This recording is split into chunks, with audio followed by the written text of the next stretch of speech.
अगस्त स्वतंत्रता दिवस के अवसर पर आप उपस्थित हुए हैं।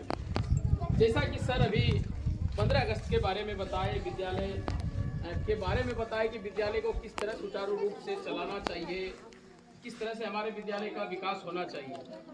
जैसा कि मालूम है 15 अगस्त 1947 को हमारा देश आजाद हुआ।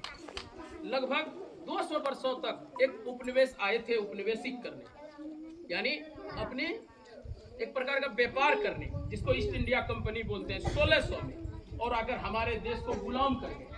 इसकी सबसे बड़ी खामियां ये थी कि हम लोगों ने अशिक्षा के कारण ही हमारे साथ इस तरह का हुआ।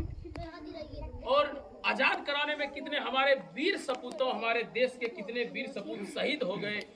भगत सिंह, राजगुरु, बहुत तरह के इस तरह के थे।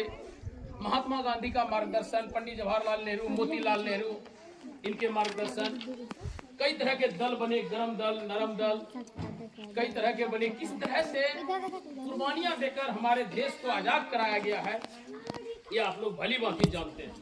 आज हमारा देश 79 स्वतंत्रता दिवस मना रहा है। 78 साल आजादी के पूरे हो गए हैं।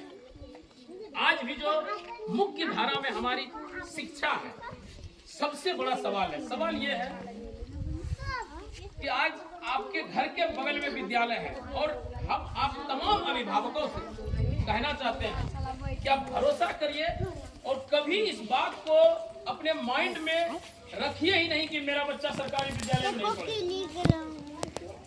आप भरोसे के साथ सरकारी विद्यालय बच्चे को भेजिए। आपको गर्व होगा कि मेरा बच्चा सरकारी विद्यालय में नहीं, बसवंता विद्यालय में पढ़ रहा है। किसी अन्य विद्यालय का आप नाम नहीं लेंगे, भरोसा करिए। दूसरी बात है, ये एक सहयोग की भावना है।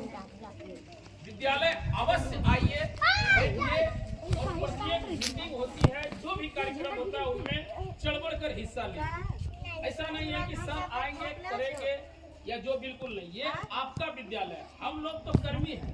हम पहले कहीं और थे, कटोरिया में कार्य कर रहे थे, और आज हम कहाँ कार्य कर रहे हैं? आपके विद्यालय में। हो सकता है इसके बाद और हम अन्यत्र जाएंगे, लेकिन ये विद्यालय कहीं जाएगा क्या? नहीं जाएगा। इसलिए आप पैसा लगाकर जो आप पढ़ाई करा रहे हैं, आपको